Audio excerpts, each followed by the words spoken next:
right, welcome everyone. Thank you so much for joining us. We're going to give folks another 10 seconds or so to start streaming into the room.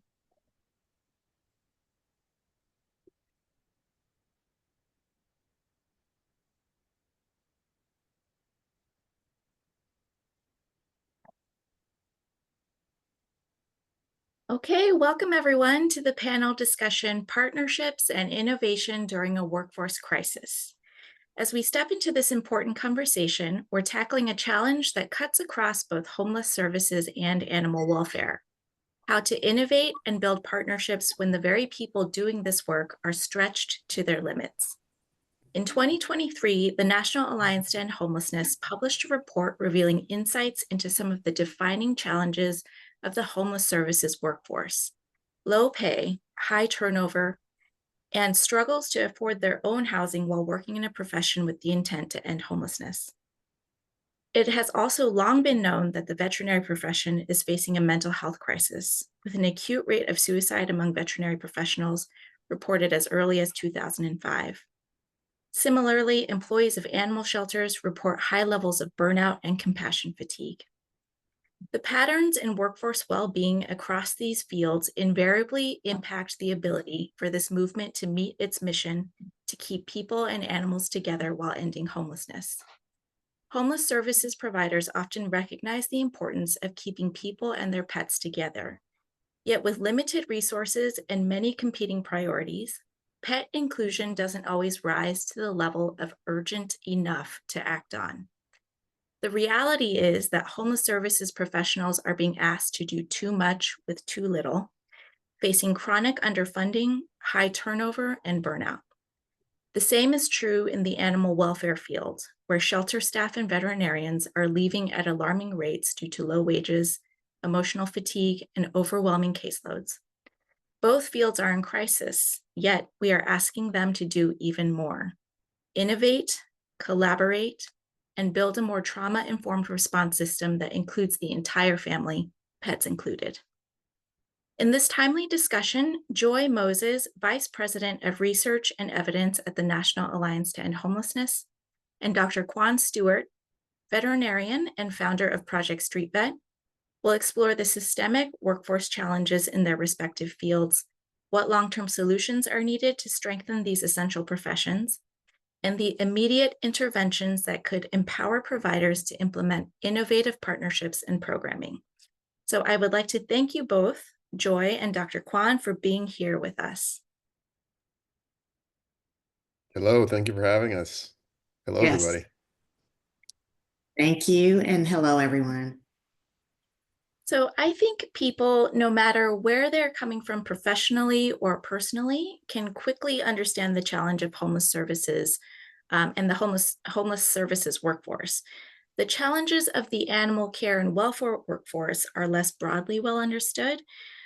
This is a reaction that I get pretty often. So people think like, oh, cute, you work with animals, that's so cute, right? But Dr. Kwane, you're a well-known figure now, sort of a rock star in the veterinary and animal welfare fields, and 2023 CNN Hero of the Year. I think if people only saw your work on the surface, they might not understand that your visibility and recognition was a journey, and that burnout is actually at the center of Project Street Vet's origin story. So to help the homeless services audience at this conference understand, can you give us a brief overview of what you went through prior to getting Project Street Vet started, and how that experience is representative of the experience of the animal welfare workforce crisis in general?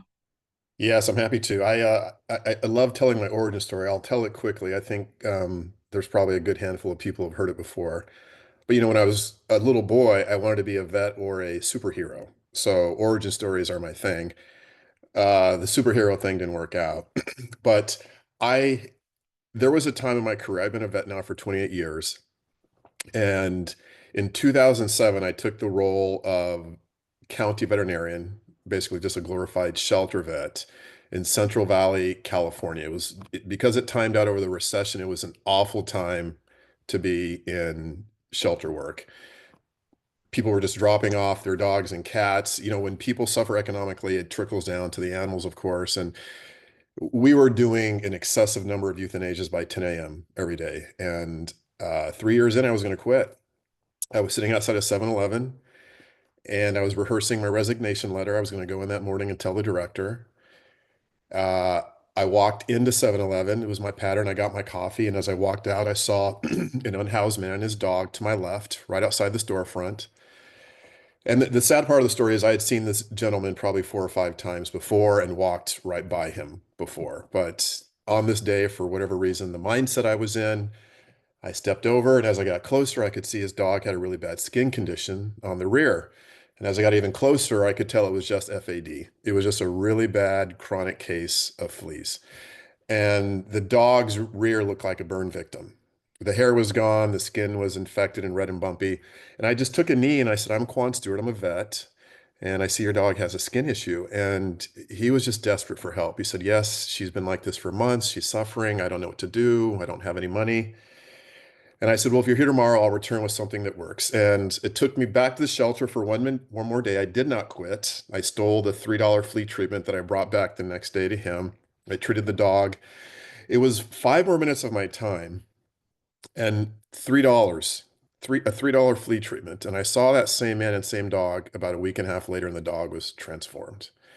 She was curled up, despondent before, and she jumped up this next time and gave me a kiss. And the man sitting in the exact same spot, um, with tears in his eyes, looked up at me and said, "Thank you for not ignoring me." And then I kneeled down next to him, and we both shared this little moment. And I said, I'm going to go out and find more people like you. I made that quiet little pledge to him, and that was about 13 years ago. And that's what eventually led to the street vet. And I quietly walked the streets for about 7 years. I didn't tell anybody. But in that moment and through the work that I've been doing over a decade now, I rediscovered my love for the work. Um, I, I'm asked why I didn't tell anybody for 7 years. I didn't share with anybody, my partner, my family, my friends. And I think because for a long time I carried this guilt. I was doing the shelter work. I was directing the euthanasias, sometimes 50 to 70 a day. And the burnout, the shame I felt, and I thought if God was keeping a scorecard, because of that 5 years of the shelter, I was losing. And I thought in some way I was going to go out and redeem myself. So I didn't want to talk about it. It wasn't really for anybody else. But it got to a point where I couldn't fund it out of my own pocket. I'd been paying 7 years out of my own pocket to fund this thing. And some months I would sacrifice paying my student loans. And so my brother came along and created this thing called an Instagram page, which I knew nothing about 6 years ago. And that's when I was finally put on the radar and it became a thing. But yes, quickly to address your question, workforce burnout, the burnout we feel in this field is very real. We talk about compassion fatigue. We'll talk about it more as we go on, but I have some tools I've developed over time to help. Thank you so much for sharing your story, Dr. Kwan, and for helping set the context and framing the challenge for this conversation. So Joy, while people can broadly and quickly understand the challenges of the homeless services workforce, I'd love for you to help us understand it with a little bit more depth. So what were some of the most surprising findings in the workforce report that the Alliance issued in 2023? Yeah. So, in doing our work, we often engage with frontline workers and systems leaders in the field. And we got the impression that the workforce was under strain and that was leading to turnover. And we wanted to better understand what that looks like for people as individuals, like what are the individual pressures that they're feeling and facing. So we asked them a series of questions about how comfortable they are able to live with their salaries and the degree to which they were stressed about paying for certain basic needs, um, just like some of the concerns on their mind given what their salaries were. I think you mentioned in your introduction, I mean, one of the most disappointing things that we heard was that there was a good segment of the workforce who themselves were worried about paying for their own housing. some of whom had experienced homelessness while working in homeless services, um, which is quite disappointing of a thing to hear. But they were worried about a lot of things, paying for childcare for their kids, paying for their basic utilities, etc. So we set about documenting it because we wanted to not only talk about how people weren't paid enough, but paint a picture of what it meant to not be paid enough and what kind of pressure put on your life, and how that could lead to certain people to make decisions to leave the field. Yes, thank you so much, Joy, for also giving us an overview of the report findings.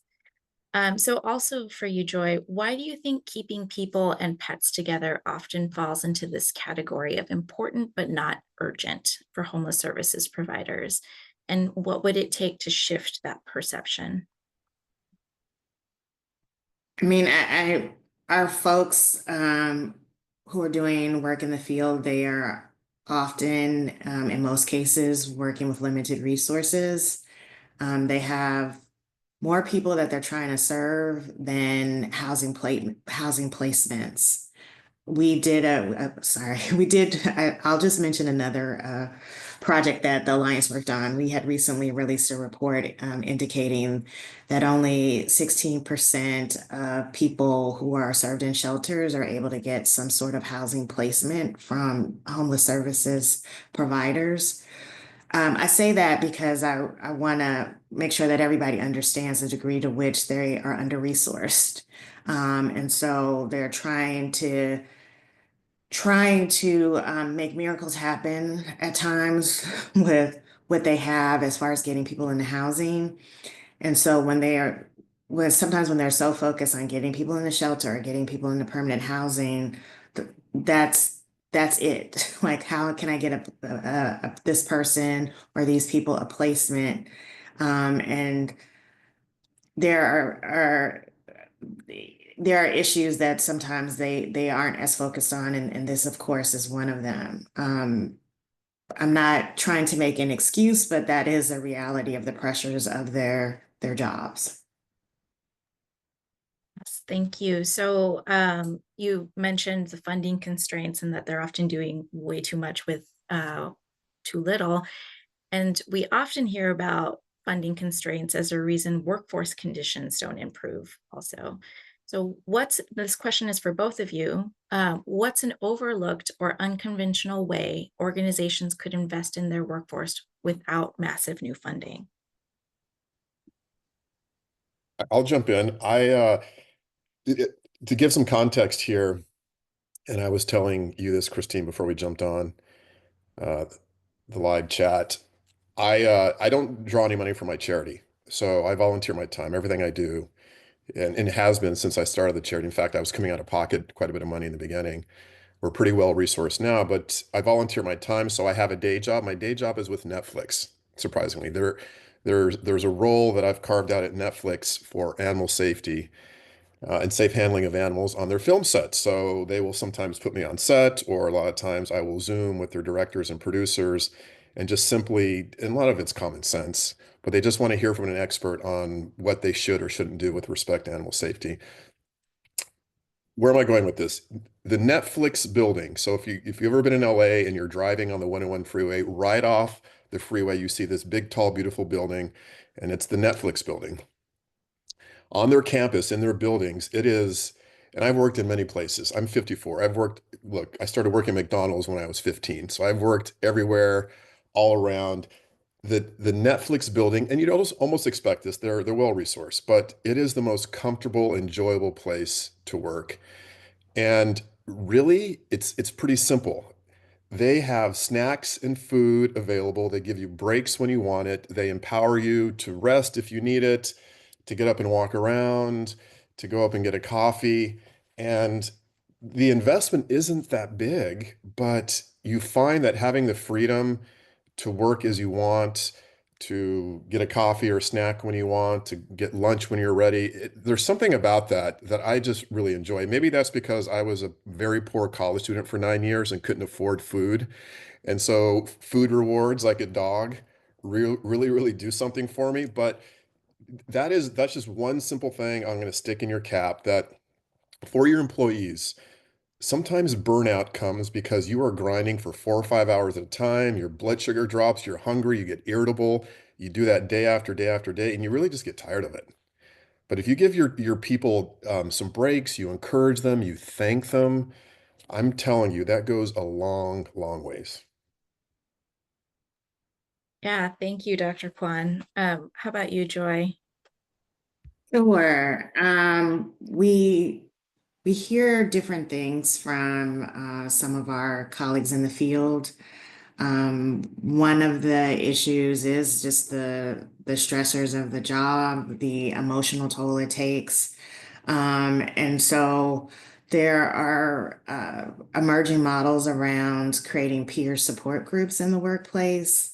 And I've heard about them taking various forms, but the basic idea is that we provide a space for people, for our employees to get together and to talk about what they're experiencing in their work and the emotional toll it's taking on them. It's a small thing. It doesn't really cost, it doesn't have to cost any or a lot of money, but apparently it makes a difference for a lot of people just to know that they have some people to talk to and that they're being heard and that they can convene together and think through solutions or just be a shoulder to lean on. Uh, and I agree with Kwan, like just providing things that make people feel valued and seen otherwise from like the peer support networks. I think that's important. I've heard people talk about different things that they're trying to do around incentives and rewards for their employees. That could be, you know, the traditional employee of the month type of acknowledgement, but people appreciate as some sort of acknowledgement that you see that I'm working hard, that I'm trying, that I am giving a lot to my clients, and you're acknowledging it. So we've heard about people doing that in during lunches or even in a newsletter, and that can be of value to the people in their workplaces. And then there's a lot of people now thinking about wellness activities for their staffs, things like yoga and meditation classes and partnering with people in the community to come into the workplace and provide a space for employees to participate in those types of activities as well. And that can make a difference for some people. Yeah, thank you. So both of your fields have seen major shifts, housing first and homeless services, human animal social services, and animal welfare, just as examples. What's the next big paradigm shift that you think needs to happen in workforce strategy? Joe, I'll let you take that one first. Okay. Yes, thank you for uh putting the hard question on me. I understand and appreciate. Yeah, I think there's a lot of things that should happen, and maybe that's part of the reason why we're both hesitating a little bit. Um, but I think maybe the big thing is one of the most obvious things is that we actually focus on the workforce.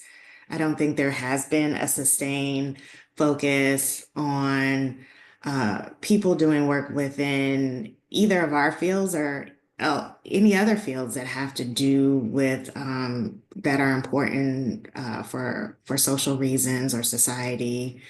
Um, so I think we just that would be a big paradigm shift is to focus on workforce, try to figure out the best ways to recruit and retain and support people doing this work. And also, I would say financially supporting the workforce. One of the things that we try to do in our work, we talk about the salary issue, but we try to put an emphasis on the other pieces of workforce support as well. But at the same time, salaries cannot be underestimated as a very important piece of the equation. So it would be a big paradigm shift if we made sure that people who are in these very important fields were adequately compensated and respected for the work that they do and the contributions that they make to society. And I don't think we can get away from that, and that would be a really big paradigm shift. I think the shift is it's been a slow burn. It's been happening for a while. I think back to the 80s and 90s, homelessness wasn't a very big issue. We all know that. It's just getting worse and worse year after year. And we're hitting critical mass. We're hitting a tipping point where it's hard to ignore when it starts creeping into neighborhoods. You've never seen it before. And when that happens, then it starts to rise to the top. And our leaders and legislators, they take notice and more money starts to come. And I think we're at that point. So I think without even having to do a lot, as the problem worsens, we're going to see people beating the drums and writing their leaders, and more funding will come. Now, I will say, if I'm being honest, and I don't want to be a cynic, I don't know how much is going to change on the funding front in these next 4 years, but the problem isn't going to stop just because some of the funding stops. But I am hopeful that at some point the recognition for the people that are doing the very hard frontline work, a problem that's getting worse, we're going to see a watershed moment where the people that are doing the work are going to be more valued, they're going to be compensated better. And I think that is finally when we're going to get on top of the problem. California is 13% of the US population. We are 31% of the homeless population. So I have plenty of work to do right here in my own neighborhood, and it's not getting better. But I do know the pressure on our leaders in the state is only ratcheting up. Mhm. Yes, thank you to both of you for your answers. And I'm glad actually that you answered in the way that you did, especially on the heels of my other question around like, what kinds of things could you do without money, without a lot of money and investment, right? It's not to detract from the fact that there just needs to be more money and higher salaries for the people that are doing the work. Yes, so thank you both. And this question sort of piggybacks off of something that you said, Joy, in your last answer. So if you could redesign how we recruit, train, and retain people in your respective fields from the ground up, what would you do differently? I think I think it's important that we talk about workforce because one of the things that I've tended to notice in doing work on anti-poverty issues, and I've worked in homelessness and in other spaces, is that we've done some great jobs of coming up with models for serving people in all sorts of contexts. And we do a lot of work with replicating models. And oftentimes we'll notice that you could have the same model, but the actual outcomes and the results will vary depending from one program to the next. And I've often noted, and I think other people note, that there's a big difference sometimes based on the workers, the people, the employees that are there, the leadership that is at one site and not at another. So I think we would do well to figure out what qualities and what things that we should be looking for in people to work in our space, what makes them a good match for the work and for leadership and different types of roles, and then to actively recruit those people and support them in doing well in their work, which means to give them all the resources that they need to do their jobs well, to implement the programs that we need them to implement. And then, of course, it should come as no surprise that I'll say that we adequately compensate them and find ways of acknowledging the work that they do. So I think there should be a continuum of thinking and planning that starts with recruitment, figuring out who is best, who's best matched for the work, through ensuring that we do our best to retain the people who want to continue working in our spaces. Thank you. I my model is a little different for anyone that's familiar with Project Street Vet. We all volunteer our time. So it's unique in that at a time when a lot of people are struggling economically just to meet the basics, uh, I have more and more people wanting to come in and do this work and do it, as we say, for nothing more than passion, not for pay. So my experience is a little bit different, I think, than a lot of the challenges that many of you experience. But I will say this in regard to my model. I have a rock star veterinarian in Atlanta who leads my street vet team. She's young, she's only 3 or 4 years out of school, and I have to stop her some days from going out too long. She has a family. In fact, she has a special needs baby they just adopted. And, on Saturdays on her day off, she'll try and go out for 10 hours and just work and work. And I've had to tell her, like, you're going to burn out. Take it from a guy who's been there a handful of times, you're going to burn out. But she says there's something about going out and doing it, not expecting a paycheck, and there's no agenda other than to help another human being in need that really drives her more than going into work every day. Now, I know that's not possible for a lot of us, right? Again, we have to go to work, we need an income. But I think if there's a way to stoke this fire, see, the thing about all of us on this call who are doing this work is we're driven by something a little different, I think, than the ordinary person.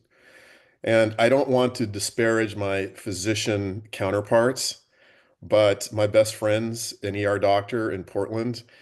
And I joke all the time. I said, "You went into medicine for the money, man. You didn't really go into it because you want to help people." And I know the guy, so I can say that. And I'm not saying that about all doctors, but there is something special about all of us. And if you can tap into that part of that person and pull it out at times when you really need it. They're feeling like burnout, they're feeling underappreciated, they feel like they need more money, but if you can just tap into that again, there is something very special.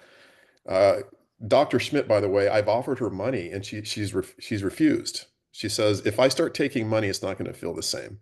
So that little piece exists in all of us and many of the people that we bring on to work. Can I say, like, when I talk about finding people who are a good match for the work, that often, and not often, that does involve that element of having a passion for the work that they do. But it is a reality that a lot of people need to work for a living. And unfortunately, in our field, I have often encountered people who do this work and they feel some sort of shame attached to needing to earn a living. They feel like, well, I shouldn't be making a good salary because the work should be enough, or and it's, in some ways there's a culture of that around our work and other work in anti-poverty. But then that's when you get to a person and you talk to them more deeply, and they buy into this mindset, and they're the person who's like, I don't know how I'm going to pay my rent next month, and it's stressing me out, and I'm trying to figure out how I can go to a food bank after work to get help. Um, and do I have to leave?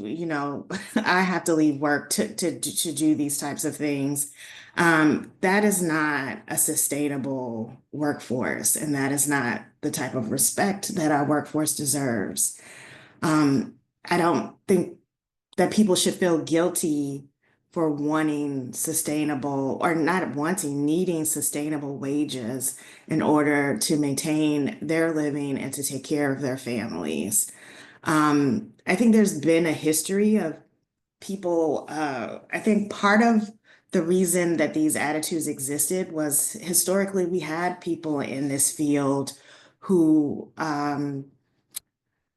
were we have written some things about this, but who were women who were married and their husbands provided for the family and their income was not needed.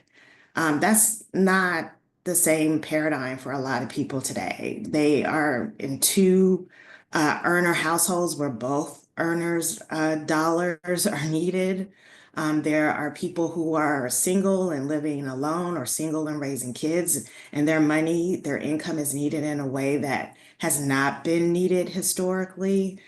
And that's the realities of the that's the realities of modern America, and our fields haven't kept pace with that and acknowledged that people need to have enough income in order to live. And that if we talk about that issue, it shouldn't be a mark of shame or seem like you're being greedy or that you're not really committed to the cause. There are plenty of people who are committed to the cause. That's why they're here. Maybe they could be making more money, but they just want enough money to be able to live.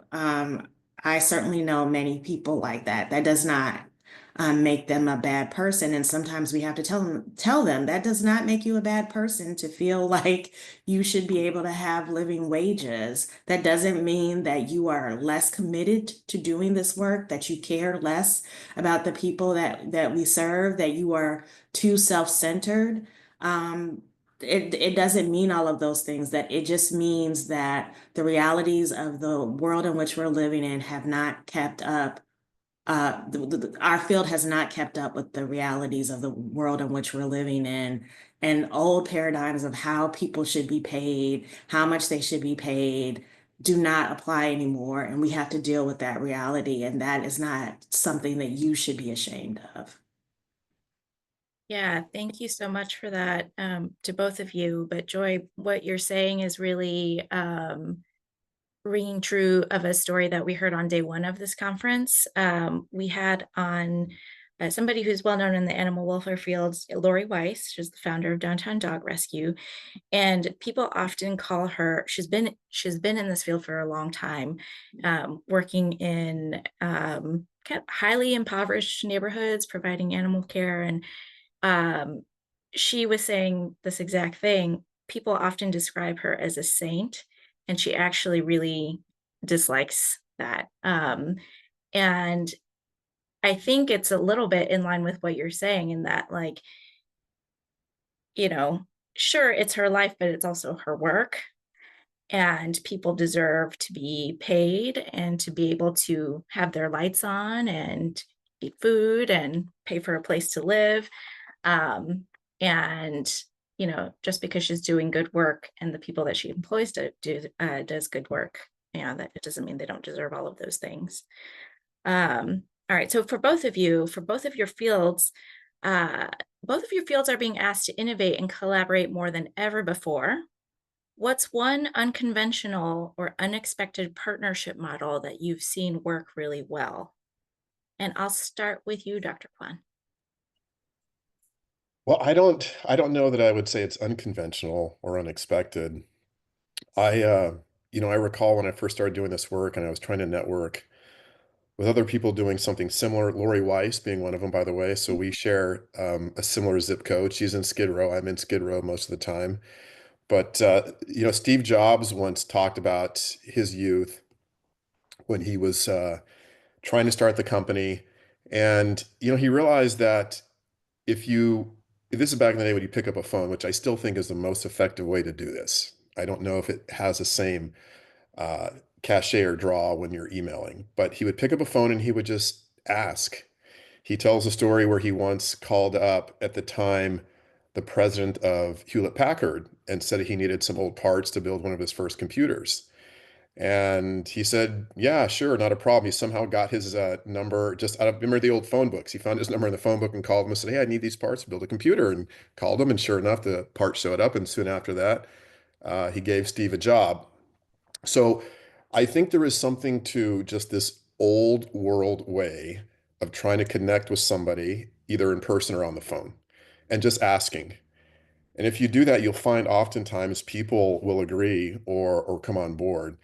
Uh, these cold emails are very hard. Sometimes you'll get more of a warm introduction by email with somebody you know. But if there is a way, if you really want to work with somebody, you want to network.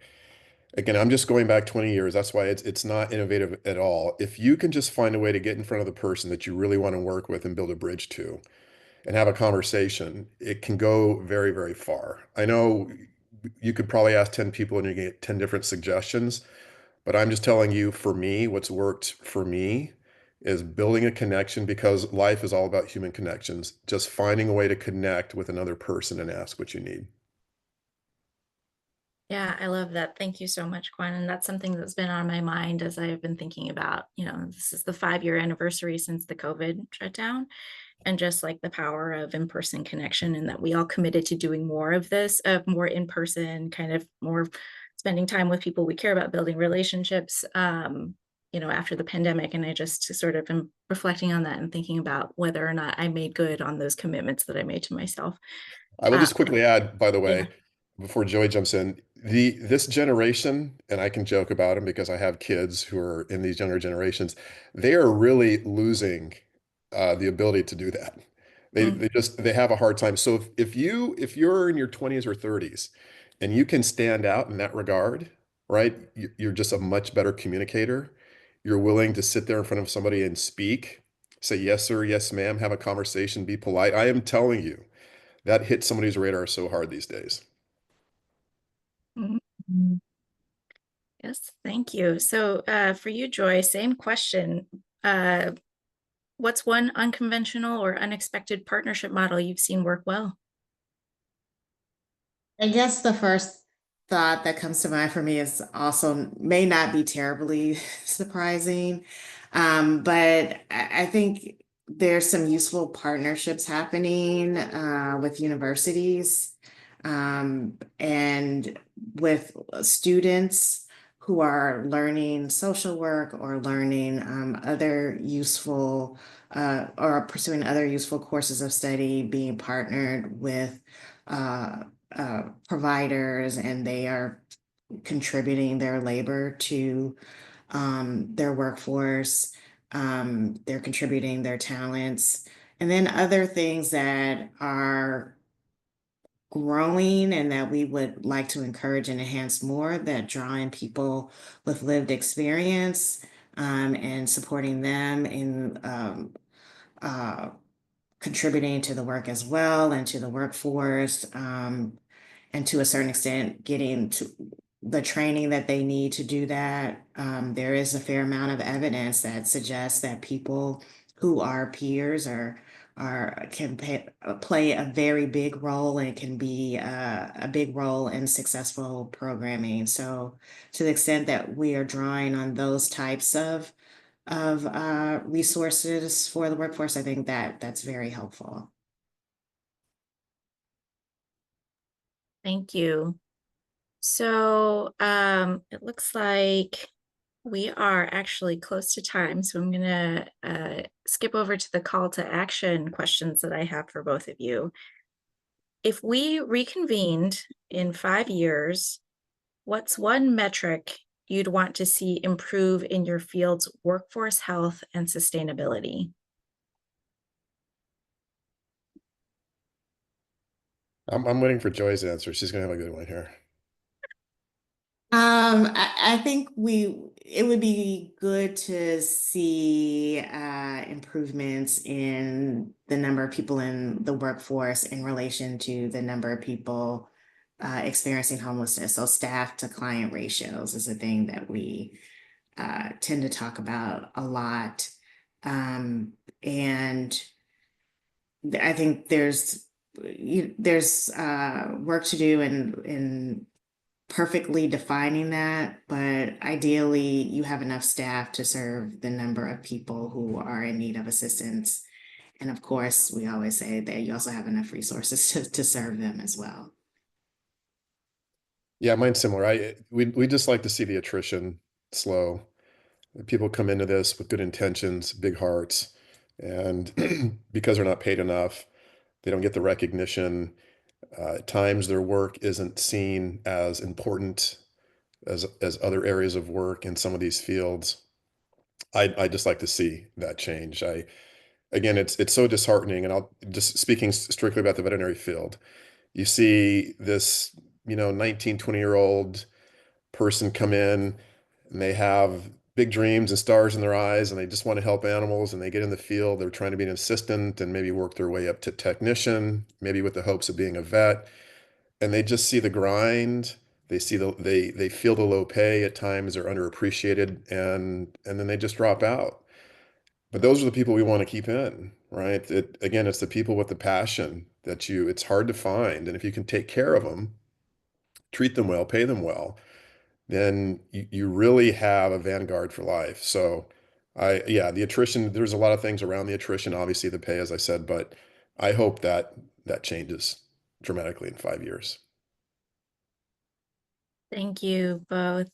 So, what's one thing that audience members, whether leaders or frontline staff, can do today to build more sustainable partnerships to support their workforce?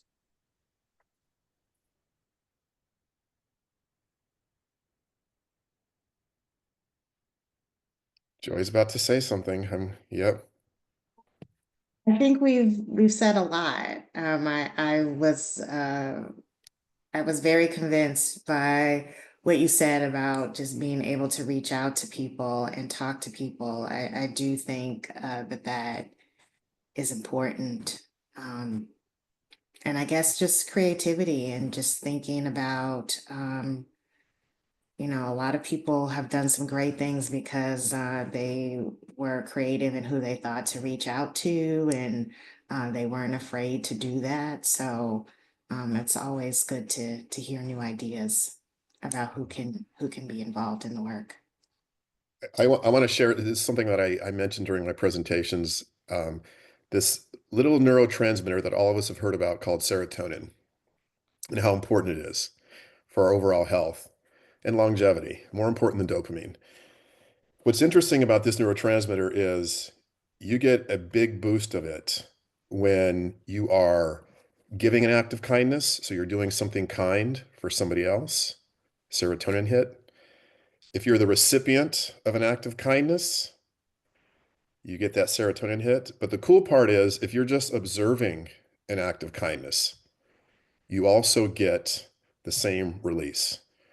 And I mention that because when we're doing this work, this very vital, important work, I don't know that we always highlight or share these stories, or at times make it a point to ourselves in a given day, just find ourselves doing something for somebody so that you're getting serotonin, that person you're giving the act of kindness to, and then anyone around who happens to watch it is doing the same thing. I am telling you that is life sustaining. That is why I go out and do the work as often as I do, because I feel it, the person I'm helping feels it, and anyone around me on the street corner also feels it. So just remember how necessary the work that you're doing is. There's acts of kindness built in your work daily. And if you take moments with your team to share and talk about it, it is a remarkable feeling. Thank you for that. And last question that I have for you two before we turn it over to audience Q&A is actually prompting you to have questions for each other. So what is a question that you two have for each other, given that you are both forces of nature in your own respective fields and have a lot to say about workforce development in your respective field? Well, because compassion fatigue is a talking point daily, and it goes to the heart of maintaining our workforce. And again, if this was the 90s and I come from an old school Southern father, if I had come home from my shift at McDonald's, like, Dad, I'm feeling compassion fatigue. You're like, what? I'm gonna do his voice. What the hell are you talking about, boy? What's compassion fatigue? It didn't exist 20 some years ago. It would have been laughed at. But now we know it's so important to maintain our strength to carry on the job, our integrity, our attitude. So, Joy, to you, what tools have you developed over time to help manage your compassion fatigue? Well, here I have to be honest and say that I don't think I'm gonna be honest. I don't think I can compare myself to people who are working in direct services and who are working directly with people who are experiencing trauma and in some of the worst times of their lives on a daily basis.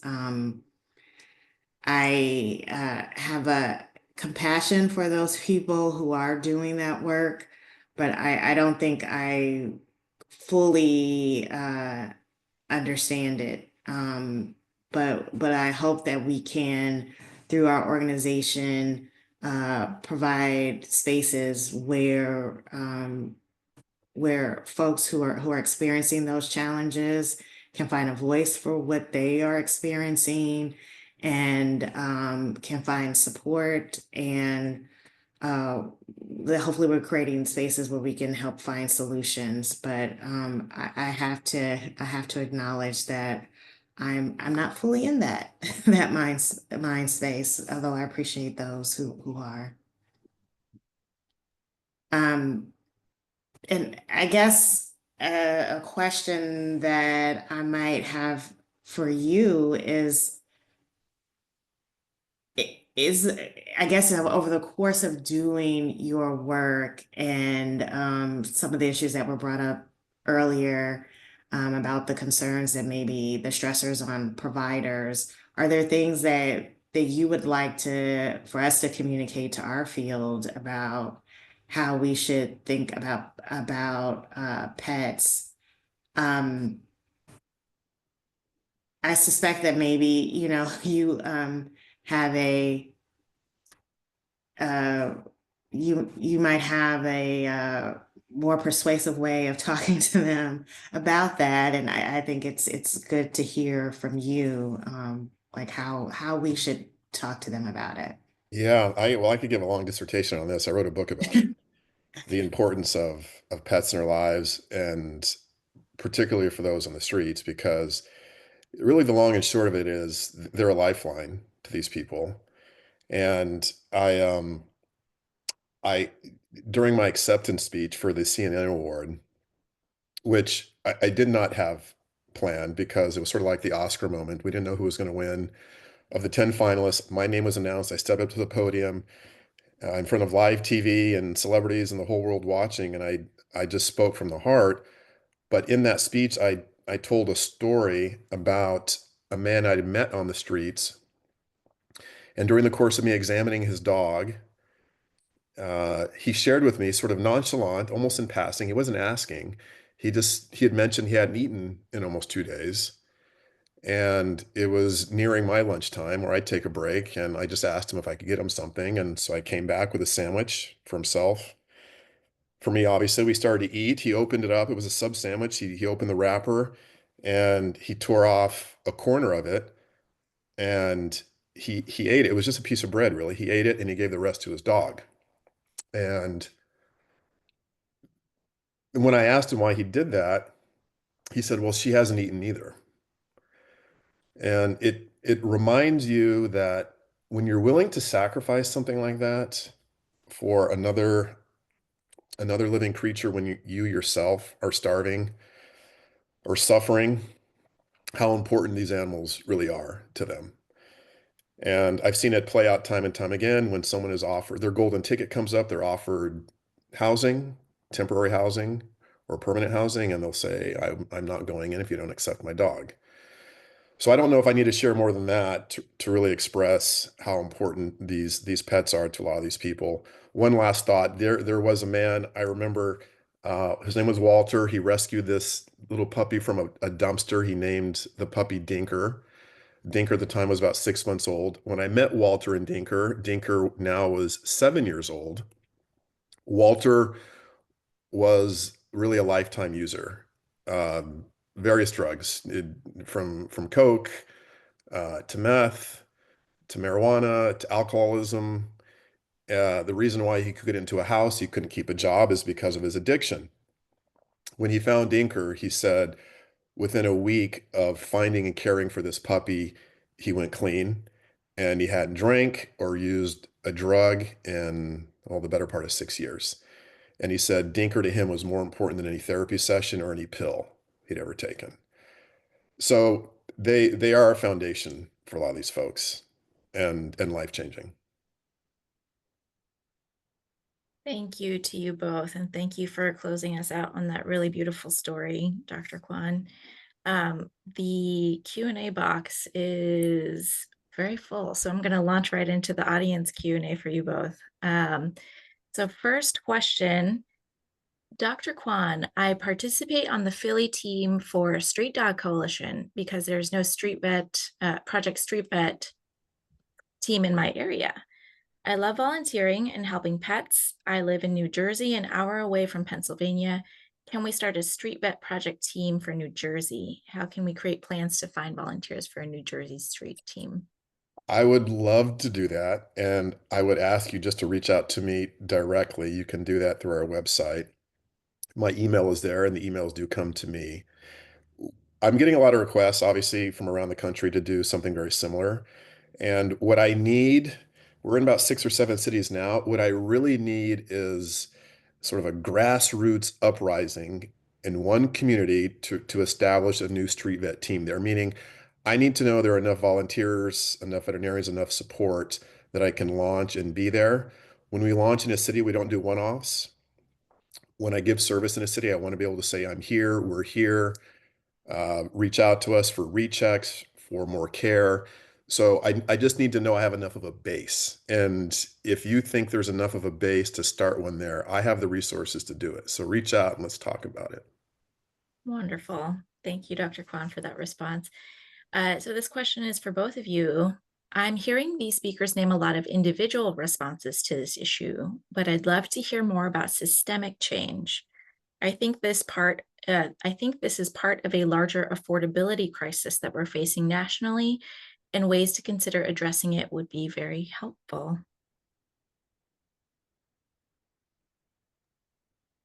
Um, should I assume that it's the person is speaking to the broader housing challenges beyond the workforce, maybe? Um, I believe so. Yeah, affordability crisis, which sounds pretty broad. yeah, this is something that we obviously think about quite a bit. I'm working in homeless services. It's to a certain extent, our organization has historically spent a lot of time focused on emergency solutions, but we are working within a context where there is a dramatic national shortage of affordable housing. And there's no way to get away from the fact that we have to create more affordable housing. And ideally use all the different levers at every level of government that we can, seeing how deep the hole is. There are there have there are ideas on the table for how we can reform programs like LIHTC that help build affordable housing. Groups like ours have spent a lot of time advocating and supporting the National Housing Trust Fund that also is building housing. But we obviously need to do much more than that. And that we haven't been. And there's no way around that. There's no other way to, yeah, there's no other way around that reality. We are, our organization and other organizations are in a mind space of where we're trying to preserve as much of the resources that are available through the federal government as we can right now, and work towards a day where we can encourage greater investments. And then also, of course, working with state and local governments to see what they can do as well. Some of them have been stepping up. California has been investing more and more resources in building more housing and serving more people who are experiencing homelessness. But obviously, we have a long, long way to go. Yeah, I would just piggyback off Joy's answer. I agree with that. I know we have a bunch of questions to go to, but I think she covered it pretty well. Okay, sounds good. So next question, since pets can spark such joy and reduce stress, might pet inclusion in the homelessness response system be reframed as a strategy to avoid burnout rather than as an additional burden? Hmm. The question though is asking what so I get the question right. Yeah, the question as it's written is, might pet inclusion in the homelessness response system be reframed as a strategy to avoid burnout rather than as an additional burden? I see. Uh, Yes. yes. Yeah, Yep. going back to some of the things I shared, absolutely. I've noticed, and this is anecdotal, but I've been doing this work 13 years, and myself have probably seen 1,800 individual one-on-one cases over those years. The chance of success of getting clean, finding employment, getting off the streets of the people with pets is much higher than those who do not have a pet for obvious reasons. The loneliness, the lack of companionship, there's sort of a shortage of purpose with some of these people when they don't have a companion. All that changes when you have something to look after and take care of. And yes, at times it can feel like more of a burden. You need more resources, you need more help at times. But the mental health improvement with a pet is remarkable. So, yes, if you can frame it that way, just tell some of my stories. Just put some of those stories I told, put those in your back pocket, share those with your boss, and say, this is why we have to do this. Thank you, Dr. Kwan. And same question to you, Joy. What do you think the response would be from homeless services if people started framing it as a positive as instead of an additional burden that they have to deal with? I think it's tremendously helpful to have these conversations. And yeah, I think it's tremendously helpful. And I think people are finding it persuasive. I think more people could find it persuasive.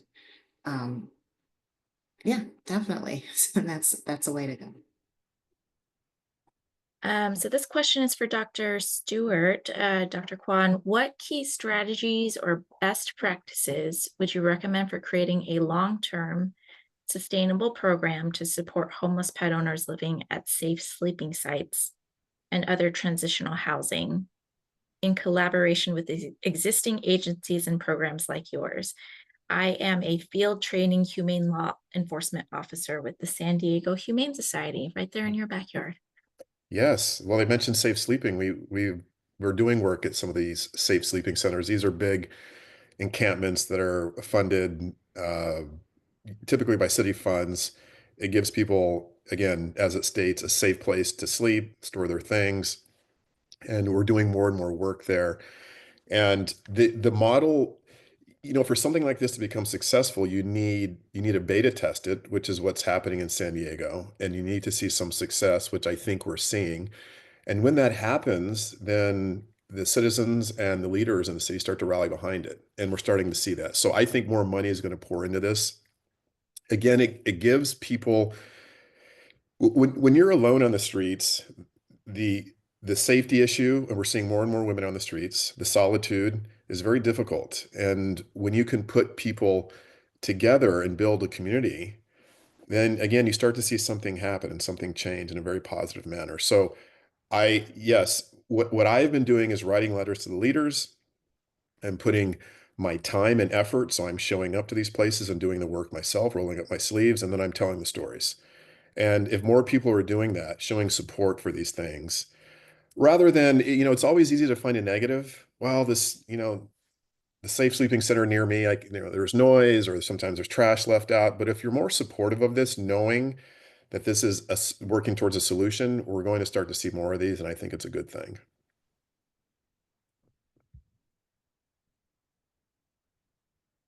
Oh, Christine, you're on mute. Sorry. Thank you. Thank you, Joy. So thank you both for answering some tough questions that helps all of us here rethink and reimagine workforce sustainability and partnerships and innovations. It's time for us to actually close up this session. So I want to thank you again, Joy and Dr. Kwan, for joining the My Dog is My Home conference. I have really enjoyed facilitating this discussion with you both, and I think we've all learned a lot from you. So thank you so much for being here. Thank you. Yeah, it's been wonderful. And to everyone who was on, stayed on, just some of the faces I noticed, Maris and Kelly and Bonnie and Cameron, all of you, and so many more. I appreciate your time and your work in this field, and hopefully we see each other in person down the road. As I said, these things really happen, these connections really happen in person. So we stay in this work long enough, I hope to run into you. Thank you all. Right. Thank you, everyone. Have a good 30-minute break. So our next session doesn't begin until 2:15 p.m. Eastern Time. At 2:15 p.m. Eastern Time, please click the next session in your Whova agenda to join us for a talk with artist and author Elisa Arenas. During this session, we will hear from Elisa, an artist, writer, and a person with lived experience of homelessness and animal companionship. Elisa will share a sneak peek at a book she is writing inspired by a true event, Finding and Rehabilitating an Injured Bird, a journey that ultimately became a reflection of her own healing. Through her photography and storytelling, she explores the profound connections between care, resilience, and self-discovery. Elisa is currently working on the book titled Healing and Letting Go, Capturing This Transformative Experience. This session will offer a space for reflection and conversation, and of course, lots of inspiration, highlighting the ways in which animals, art, and storytelling intersect in a path toward healing. So see you all at 2:15 p.m. Eastern Time. Thank you, everyone.